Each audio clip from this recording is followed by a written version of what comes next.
I got humbled recently. Someone had to remind me of my own advice. And it's literally the thing that I say all the time, which is it ain't all about you. It was hilarious because I am the queen of it ain't all about you. But here's the thing, I'm human and unopened emails, no shows, low engagement, all of those things can feel personal and can make you feel discouraged when you are in the thick of it. Going there, we're going to talk about how and why marketing messes with our heads, why the advice that we are consuming might not even be built for us, and what I am doing differently this year. So let's get into it. Welcome to the Heart Align brand. I'm your host, Leanne, brand strategist, photographer, and mentor with over 5 years experience helping women and queer-owned businesses build brands rooted in their truth. This is a space for thoughtful conversations about building a business that actually supports your life, where strategy meets self-trust and success doesn't require self-abandonment.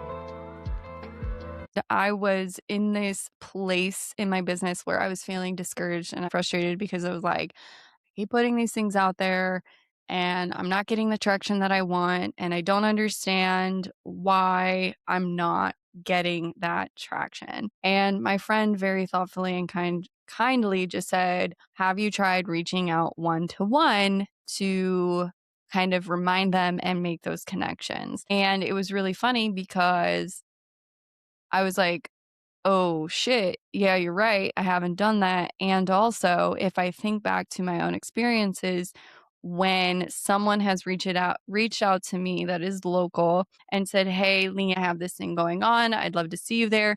Even though I know that they are connecting one to one with a lot of other people, it has been a very successful tactic in getting me to show up for those things because one, I respect that person. Two, I care about them and I want to support them. And three, they've taken the time to remind me and connect with me, which makes me feel like a person and not just an invisible participant who is consuming information.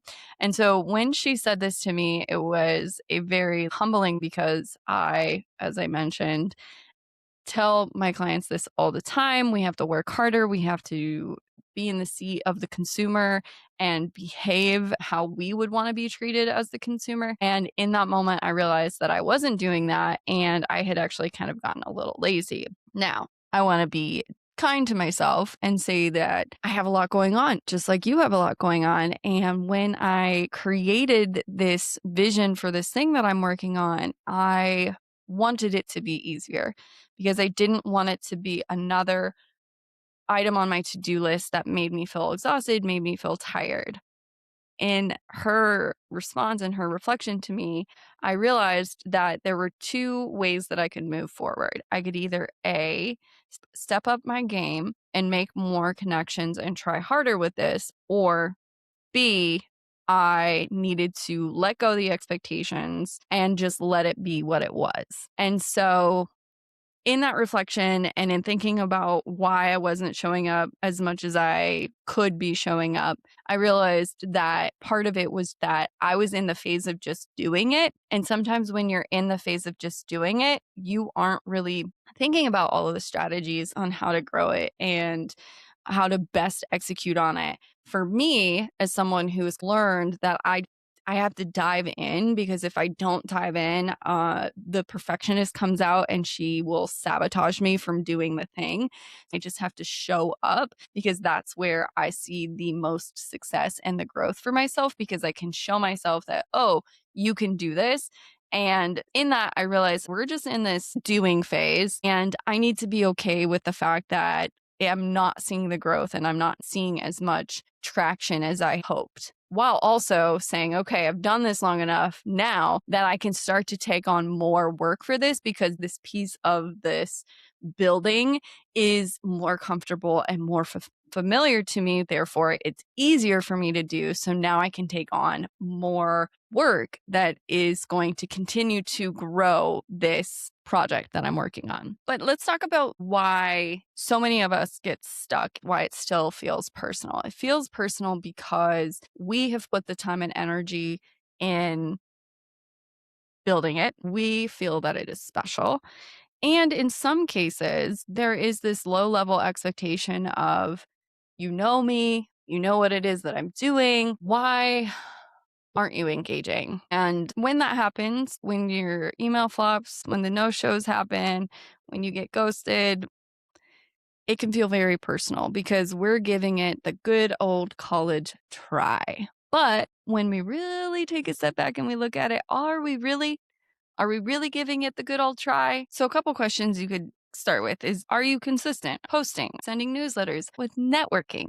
Are you consistent with reaching out? Are you staying curious and experimenting with different forms of marketing, but committing to that experiment long enough to actually see results? Or, like a lot of us, myself included, are you hoping that effort equals automatic results? Yeah, I know, I said it and it hurts a little bit because our ego wants to say, yeah, I've put all that effort, and so therefore I should automatically see the results. What I'm talking about here is loving accountability, not shame, not shoulda, coulda, woulda. Let's feel bad about it and stop trying. But as humans, we are attracted to comfort and control. But running a business is in so many ways out of our control. And here's the trap that I find myself falling into on and off, is that I get sucked into the online world where I'm listening to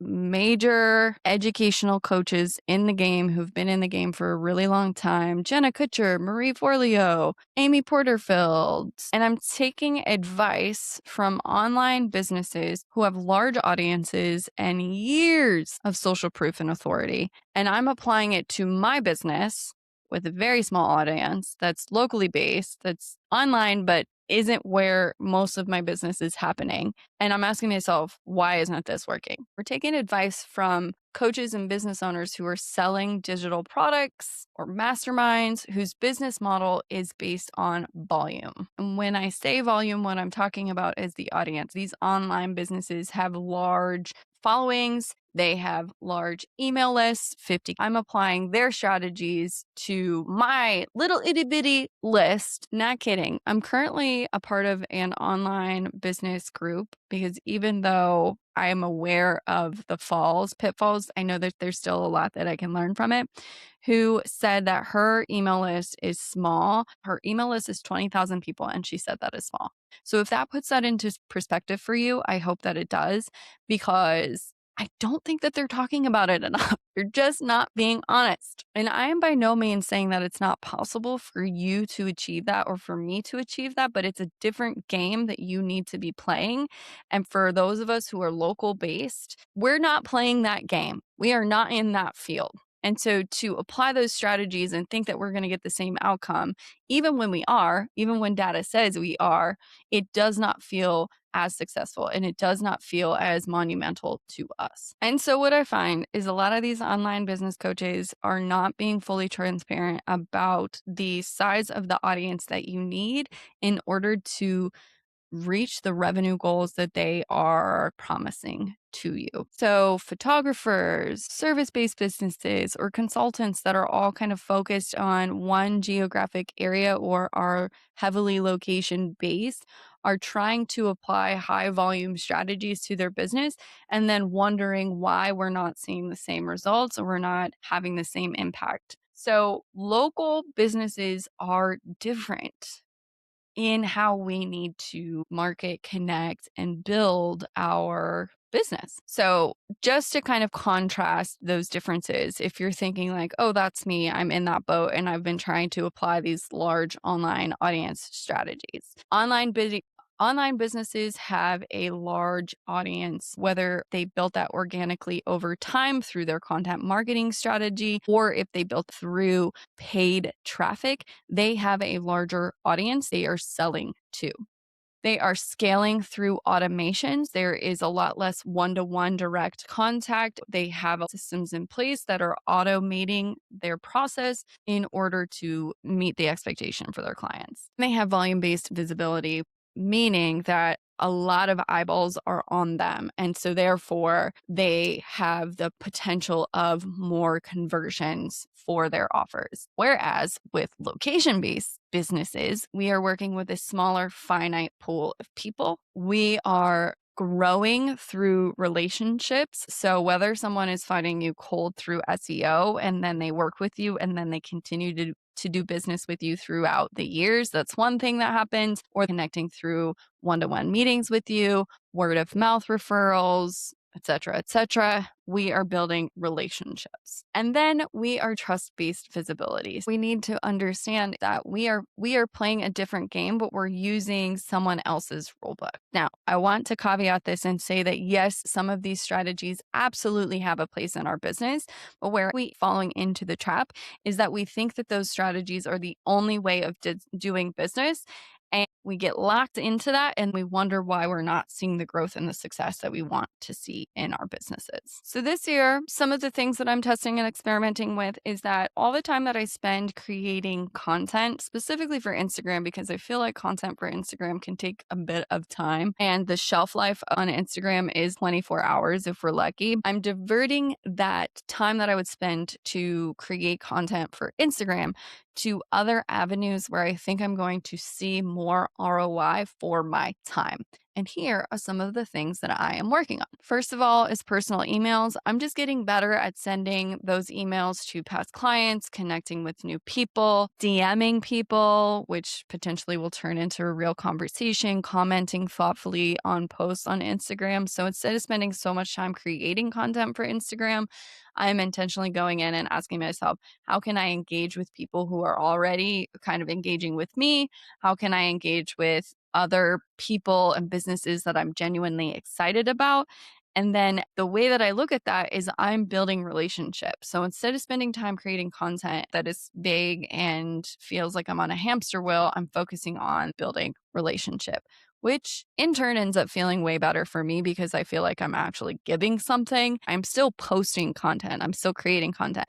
I'm just being more strategic about how much time I'm going to spend there and where can I get the most life out of what I'm creating. I'm focusing on coffee dates with people. If someone comes to me and they're like, I want to pick your brain, that is not a coffee date that I'm going to do. Coffee dates that I'm looking to have are the coffee dates where I'm having genuine connection conversations, where I'm learning about the other person, seeing if we vibe, seeing if we can become friends in some way, and how can we build community to support one another. Those are the coffee dates that I am looking to have more often. I'm focusing on referrals, so kind of beefing up and talking to past clients and saying, hey, if you know of anyone who could benefit, share my name.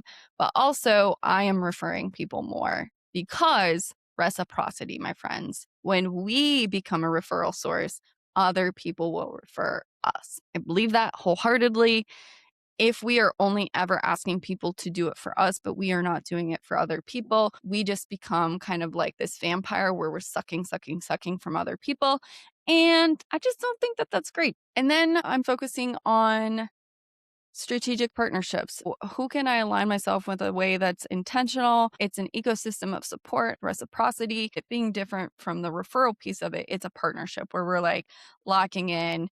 Yes, you're going to be the person that I'm going to kind of send people to because I trust you, you align, etc. If we were to break this down and look high level, this is what's happening. Social media is the awareness piece of it. So social media is helping people know who I am. Hey, you can find me. This is where I'm at.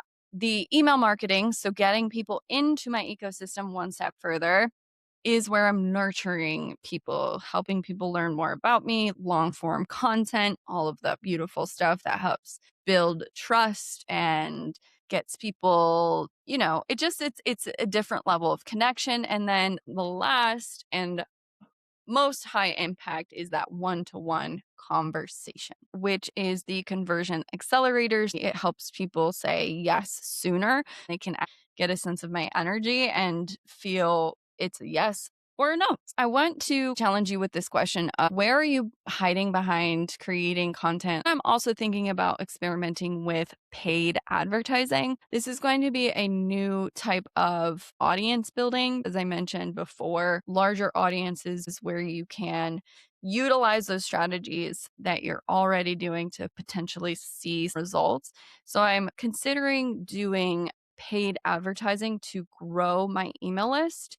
The way I'm looking at it is it's not going to be an immediate ROI, but it's going to be a way to get new people into my ecosystem and nurture them over a longer period of time to eventually convert into a paid customer. One of the benefits of paid advertising is that it can accelerate those eyes on you. And obviously, the goal is to hopefully turn those people into customers eventually. The biggest thing with paid ads is that most of the time they do not convert into quick money unless you're offering a low ticket offer. My goal with the paid ads is to drive brand awareness and build my email newsletter. I have no idea how any of this is going to pan out. What I'm really leaning into, experimenting and playing to see what's going to work and what's not going to work. That's one of the biggest advantages that companies have, that small businesses don't have, is that we have way more skin in the game and we don't have a lot of capital to get curious and to experiment. But once your business has kind of hit this like steady revenue where you know you're going to get that, I think the next level with your business is experimenting with other forms of lead generation so that the success of your business isn't contingent on one traffic source. In order for all of this experimentation to actually see any sort of success or results, there has to be a level of thick skin and resilience through trying something and failing, essentially. Even though I don't think failing is the right word, I think it's experimenting, learning, tweaking. I watched a YouTube video where the creator was talking about how only 15% of people actually follow through with something. And that really struck a chord with me because so many of us will start, and let's say 100 people start that same thing. We get excited, we're motivated, but only 15 people actually follow through. What? Mind blown. So the biggest part of this is actually following through. And that's when you can start to see results. That's when you're going to learn whether something is working or isn't. So at first, your competition is 100 people, but by the time that ends, you're only competing with 15 people. So if there's anything to take from that is to follow through with what you say you're going to do. Stay the course. When a strategy or marketing effort doesn't work out the way that we plan, it doesn't mean that you suck at business, that you're bad at what you do, or you need to burn everything down and start over. It just means that you need to reassess and pivot. Maybe you need to try a new channel, change the way that you approach it, focus on depth over reach. But a word of caution here: before you abandon ship, before you pivot, you need to promise yourself that you're going to commit to the thing for at least 3 to 6 months, because you're not going to see any real data until you've fully committed for at least that amount of time. And for a lot of things, it actually takes way longer. To get a true understanding of whether or not something works, we need consistent effort to get actual data. Or if you quit and you jump to something else, we're in this perpetual loop of false starts, which circles back to that 15% that actually follow through with the thing that they say they're going to do. So really challenge yourself to stick to the thing until you have enough data to make a decision on whether or not it's working. I have, again, I watch a lot of business owners talking about how they run their business.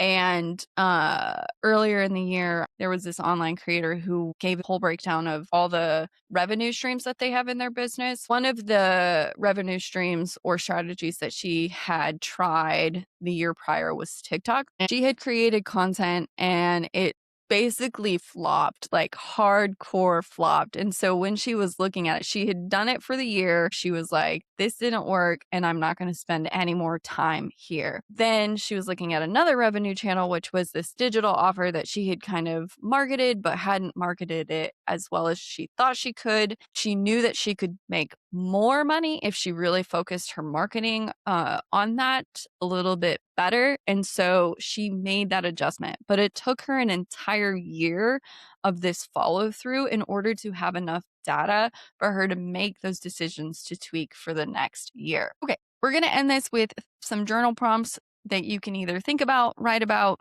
whatever works for you to get your mind spinning on ways to approach the second half of this year. Where are you taking things personally that are actually data related, which will help you take out the emotional charge? Are you over investing in visibility, specifically when we're thinking about social media channels that you could divert to building more one-to-one connections in a way that feels authentic and genuine to you? What would it look like for you to intentionally strengthen one-to-one connections? How could that fit into your business? How could you make it more fun than, let's say, creating content for social media? And lastly, what is one strategy that you have had on your list for 2026 that you haven't committed to completely or has fallen on the wayside because you've gotten distracted with something else?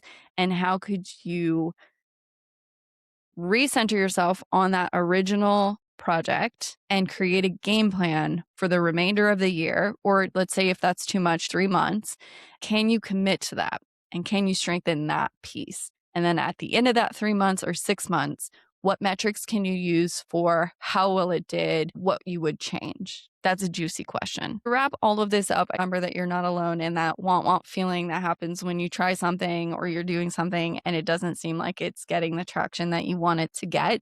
Things in business ownership, especially when you're a small business and you're local and you don't have a team of people and you don't have a lot of capital to do paid advertising, it takes way more time than anyone wants to admit. So remember, you're not alone. Remember, flops aren't failure. It's just an experiment. It's a test. It's a learning experience. It's all about staying curious. Marketing and stability is a long game. And remember, it ain't about you, but you're still allowed to feel cranky every once in a while if you're not seeing the results you want to see. As always, take what resonates, leave what doesn't, and remember, you got this dang thing.